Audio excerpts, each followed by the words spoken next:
శ్రీగురుభ్యో నమ. ఆదిత్యాయ చ సోమాయ మంగళాయ బుధాయ చ గురుశుక్రశనిభ్యశ్చ రాహవే కేతవే నమ. శ్రీ విశ్వావసునామ సంవత్సర పంచాంగ ఫలమును మనం తెలుసుకుందాం. అందరికీ కూడా ఉగాది పండుగ శుభాకాంక్షలు. విశ్వావసు అంటేనే సకలమైన శుభములు కలగజేయనది అని అర్థం. విశ్వావసు విశ్వమునకు అమితమైన దయనిచ్చువాడు. సాక్షాత్తు విష్ణుమూర్తి యొక్క నామము ఈ యొక్క విశ్వావసు నామంలో వస్తూ ఉన్నది కాబట్టి అందరూ కూడా ఆర్థికంగా చక్కటి ఫలితములను పొందబోతూ ఉన్నారు. ఎంతో కొంత ఆర్థిక వృద్ధిని అన్ని రాసుల వారు కూడా, మిగతా ఫలితాలన్నీ పక్కన పెట్టినా కూడా అన్ని రాసుల వారు కూడా చక్కటి ఫలితమును పొందబోతూ ఉన్నారు. ఒక హోప్ అయితే మీకు లభిస్తూ ఉన్నది. ఇక విశ్వావసు నామ సంవత్సరంలో సైన్యాధిపతి, రాజు, అర్ఘ్యాధిపతి, మేఘాధిపతి సూర్య భగవానుడు అవుతూ ఉన్నారు. మంత్రిగా చంద్రుడు, సస్యాధిపతి గురుడు, ధాన్యాధిపతి కుజుడు, రసాధిపతి శని, నీరసాధిపతి బుధుడు అవుతున్నాడు. వీరిని నవనాయకులు అంటారు. ఈ సంవత్సరం ఆదివారం ప్రారంభమవుతూ ఉండడం వలన ఆ వారానికి అధిపతి అయినటువంటి సూర్య భగవానుడు రాజుగా ఉంటూ ఉన్నాడు. ఈ నవనాయకులలో 6 ఆధిపత్యములు పాపగ్రహములకు, 3 ఆధిపత్యములు శుభగ్రహములకు రావడం వలన దేశములోను రాష్ట్రములోను పరిపాలన సజావుగా నడిచే అవకాశము లేదు. ప్రతిరోజు కూడా పాలకులు ఏదో ఒక సమస్యను ఎదుర్కొనవలసి వస్తుంది. సంక్షేమ పథకాలు అమలు చేయలేక ప్రజలలో తీవ్రమైన వ్యతిరేకతను పొందుతారు. నూతన పరిశ్రమలు రావడం కూడా చాలా కష్టమవుతుంది. వారెంత ప్రయత్నం చేసినా కూడా అందులో సఫలీకృతులు కాలేరు. ఆర్థిక సమస్యలు ఎక్కువగా ఉండే అవకాశం ఉన్నది. ఇది రాష్ట్ర కేంద్ర ప్రభుత్వాలకు, సాధారణ మానవుల విషయంలో కాదు చెప్పేది నేను. అదేవిధంగా ఇంకా సామాన్య జనుల విషయంలో చూసినట్లయితే ధరలు అధికంగా పెరిగే అవకాశం ఉన్నది. ప్రభుత్వాలు కూడా దానివలన అభివృద్ధి కుంకుపడే అవకాశం ఉన్నది. రియల్ ఎస్టేట్ రంగము, భవన నిర్మాణ రంగము చాలా బాగా వృద్ధిలోకి వస్తాయి. ప్రపంచమంతటా కూడా ఆర్థిక మాంద్యం ఉంటుంది. కొన్ని దేశాలు అట్టడుగు స్థాయికి పడిపోయే అవకాశం కనబడుతూ ఉన్నది. సరిహద్దు దేశాలతో యుద్ధ వాతావరణం కనబడుతూ ఉన్నది. అయినా కూడా మన సైనికులు చాలా చాకచక్యంతో ఎదుర్కొంటారు. అంతరిక్ష పరిశోధనలు అన్నీ కూడా విజయవంతంగా పూర్తి అవుతాయి. ఈ సంవత్సరము 2 కుంచముల వర్షము, దేశములోను రాష్ట్రంలోనూ మంచి వర్షములు కురుస్తాయి. సగటు వర్షపాతం నమోదు అవుతుంది. కొన్ని మండలములలో అధిక వృష్టి వస్తుంది, కొన్ని మండలంలో అనావృష్టి అసలు కురవదు. అయినా సరే దేశంలోను రాష్ట్రంలోనూ నదులన్నీ కూడా పొంగి ప్రవహిస్తాయి. ఉత్తరాఖండ్లో ఈ సంవత్సరం కూడా కొండ చర్యలు విరిగిపడి రహదారులు మూతపడి స్వల్పంగా జననష్టం కలిగే అవకాశం ఉన్నది. ఈ సంవత్సరం పిడుగుపాట్లు, మెరుపులు అధికంగానే ఉంటాయి అని చెబుతూ ఉన్నారు. వాటి వలన కాస్త జననష్టం కూడా జరగవచ్చు. మెట్ట భూములు, ఇసుక నేలలు విరివిగా ఫలిస్తాయి.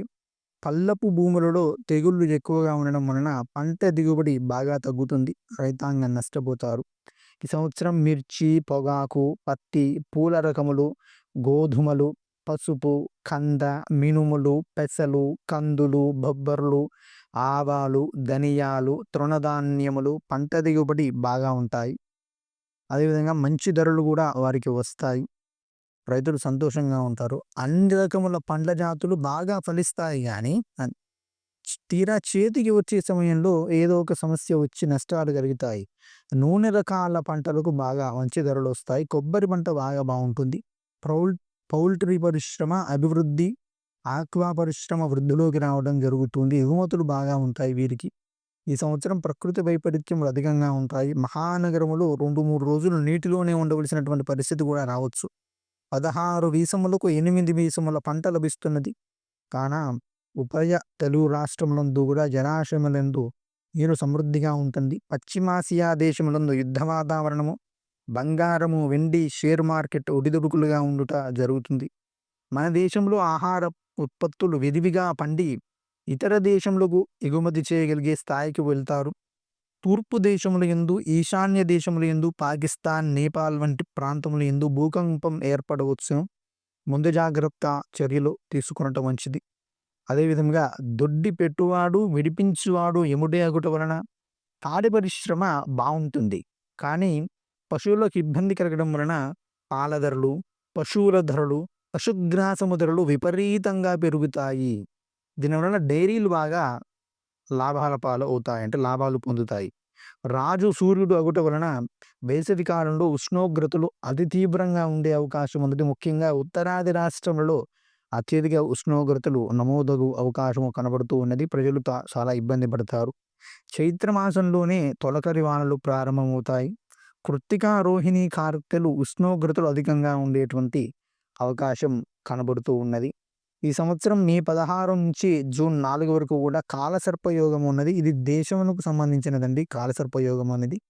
గురుడు ఈ సంవత్సరం 3 రాశులలో వృషభ, మిథున, కర్కాటకంలోను, శని మీనరాశిలోను, గురుడికి శని రాహువులకు షష్టాష్టక స్థితి వలన ఇతర దేశారిష్టయోగములు కూడా ఉండడం వలన ఊహించని సంఘటనలు జరిగే అవకాశం కలుగుతూ ఉన్నది.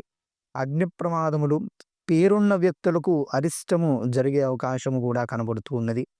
కర్తరి నిర్ణయం చూసినట్లయితే 4వ తారీఖు మే నెల నుంచి చిన్న కత్తెర అనేది ప్రారంభమవుతూ ఉన్నది. ఆ తర్వాత 11వ తారీఖు మే నెల నుంచి అంటే వైశాఖ శుక్ల చతుర్దశి నుంచి 28/5/2025 వరకు కూడా పెద్ద కర్తరి లేదా నిజ కర్తరి అనేది ప్రారంభమవుతూ ఉన్నది. ఈ సమయంలో మట్టి పనులు, కర్ర పనులు చేయకూడదు. కొన్ని చిన్న చిన్న పనులు చేసుకోవచ్చు, తప్పులేదు. ఆ విధంగా స్లాబులు వేసుకోవచ్చు అని చెబుతూ ఉన్నారు. ఇక గురుమూఢమి 11/6/2025 జ్యేష్ఠ పూర్ణిమ బుధవారం నుండి మొదలుకొని 12/7/2025 ఆషాఢ బహుళ విద్య శనివారం వరకు ఉన్నది. ఈ సమయంలో వివాహాలు చేయరు, శుభకార్యములు చేయరు. శుక్రమూఢమి నవంబర్ 28 నుంచి మొదలుపెట్టి 2026 సంవత్సరం ఫిబ్రవరి 14 వరకు కూడా ఉన్నది. ఈ సమయంలో కూడా వివాహాది శుభకార్యంలో చేయకూడదు. ఆరుద్ర కార్తె జ్యేష్ఠ బహుళ ద్వాదశి ఆదివారం రోజున మధ్యాహ్న సమయంలో వస్తూ ఉన్నది కాబట్టి పశునాశనము, భరణీ నక్షత్రము కాబట్టి శుభములు కలుగుతాయి. సుకర్మయోగము, సస్యవృద్ధి, పంటలు బాగా వృద్ధి చెందుతాయి. కరణము వలన నిత్య శుభము కలుగుతున్నది. పగటి సమయం పంటలకు నష్టము, ప్రపంచమునకు ఆపదలు, స్వల్ప వృష్టి కూడా కలిగే అవకాశము ఉన్నది. మొత్తంగా ఈ సంవత్సరం 2 కొంచెముల వర్షము వస్తూ ఉన్నది. ఇందులో 10 భాగములు సముద్రముల యందు, 7 భాగములు పర్వతముల యందు, 2 భాగములు భూమి యందు వర్షిస్తూ ఉన్నాయి. కాబట్టి సస్యానుకూల వర్షములు, పంటకు తగ్గ వర్షములు వచ్చే అవకాశం కనబడుతూ ఉన్నది. పాడి పంటలు సమృద్ధిగా ఉంటాయి. ప్రజలు సుఖ సౌఖ్యములతో ఉంటారు. ఈ సంవత్సరం 9/5/2025 వైశాఖ శుక్ల ద్వాదశి శుక్రవారం ఉదయం 9:05 గురుడు మిథున రాశిలో ప్రవేశిస్తూ ఉన్నాడు కాబట్టి అప్పటి నుంచి సరస్వతీ నదికి పుష్కరములు వస్తూ ఉన్నాయి. ఈ సరస్వతీ నది మానా సమీపంలో అంటే బదరీ సమీపంలో ఉన్నటువంటి మానాలో ఉంటుంది. లేదా ప్రయాగ్రాజ్లో కూడా స్నానం చేసినట్లయితే సరస్వతీ నది స్నానం చేసిన ఫలితం వస్తుంది. లేదా తిరుపతిలో ఉన్నటువంటి పుష్కరిణి కూడా సరస్వతీ నది అని మనకు స్కాంద పురాణం చెబుతూ ఉన్నది కాబట్టి అక్కడైనా కూడా స్నానము చేయవచ్చు. ఆ విధంగా ఇక మకర సంక్రాంతి నిర్ణయం చూసినట్లయితే విశ్వావసునామ సంవత్సర పుష్య బహుళ ఏకాదశి బుధవారం అనురాధ నక్షత్రం గండయోగం కౌలవకరణం సింహలగ్న లగ్న శుభ సమయాన 14/1/2026 తేదీ రాత్రి 8:43 సూర్యుడు మకర రాశిలో ప్రవేశిస్తూ ఉన్నాడు. రాత్రి ప్రవేశంగాన 15వ తారీఖున సంక్రాంతి పండుగ అవుతూ ఉన్నది. ఈ సంక్రాంతి పురుషుడు మంద నామధేయము, రాజులకు అరిష్టము. కుంకుమ స్నానము వలన రాజులకు అరిష్టము. విచిత్రమైనటువంటి వస్త్రము ధరిస్తూ ఉన్నాడు కాబట్టి శుభములు కలుగుతాయి.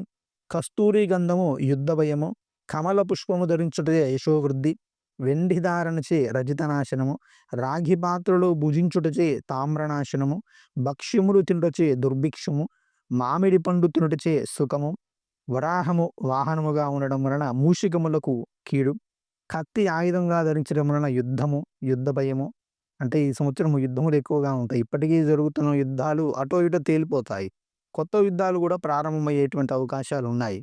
పీతవర్ణపు గొడుగు వలన పీత వస్తు నాశనము, పద్మమును ధరించుట వలన రాజులకు శుభములు, ఉత్తర దిక్కు వలన ఉత్తరాది రాష్ట్రములకు నష్టము, సిగ్గువరణ సౌఖ్యము, ఎవలు అక్షతలు చే నష్టము, కృష్ణపక్షం సుభిక్షము, ఏకాదశి జనానురాగము, బుధవారం వల్ల సుభిక్షము, అనురాధ నక్షత్రము సువృష్టి, సింహలగ్నము పురుషచింత, 18వ ముహూర్తము మహాసౌఖ్యమును కలిగజేస్తూ ఉన్నాయి.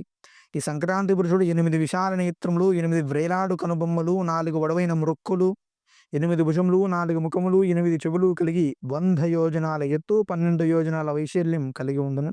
ఈ సంక్రాంతి పుణ్యకాలం చాలా ముఖ్యమైనది. దీనిని మకర సంక్రాంతి అని అంటారు. ఈ సంవత్సరం 4 గ్రహణములు ఏర్పడుతూ ఉన్నాయి. 2 చంద్రగ్రహణములు, 2 సూర్యగ్రహణములు. 2 చంద్రగ్రహణములు మాత్రమే భారతదేశంలో కనబడతాయి. సూర్యగ్రహణములు మనకు వర్తించవు.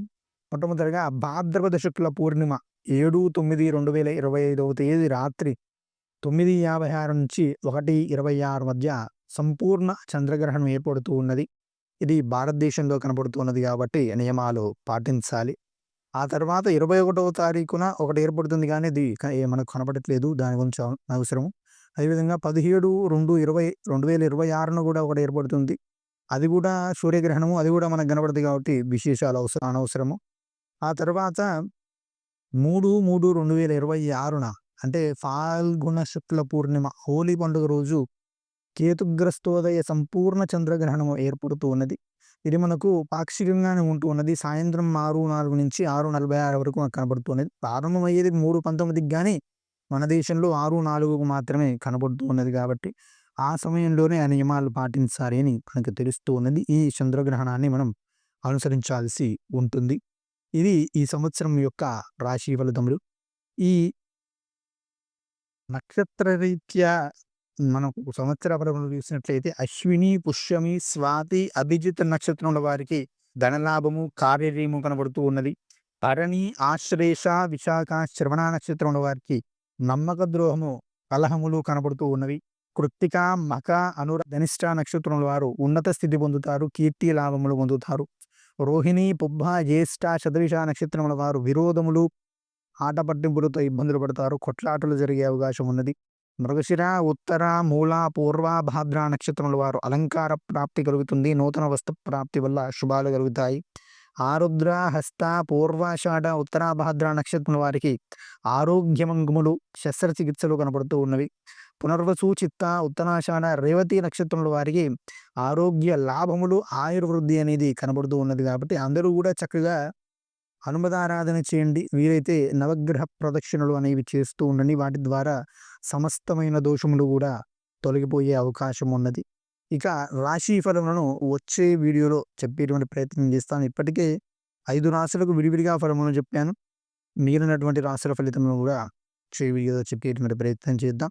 ఈ సంవత్సరం అందరికీ కూడా శుభములే కలగాలని ఆ యొక్క శ్రీకృష్ణ పరమాత్మను వేడుకుంటూ, పరమేశ్వరుని ఆశీస్సులు అందరిపై ఉండాలని మనసారా కోరుకుంటూ, అందరికీ మరొక్కసారి విశ్వావసు నామ సంవత్సర ఉగాది శుభాకాంక్షలు పలుకుతూ స్వస్తి. జై శ్రీరామ్.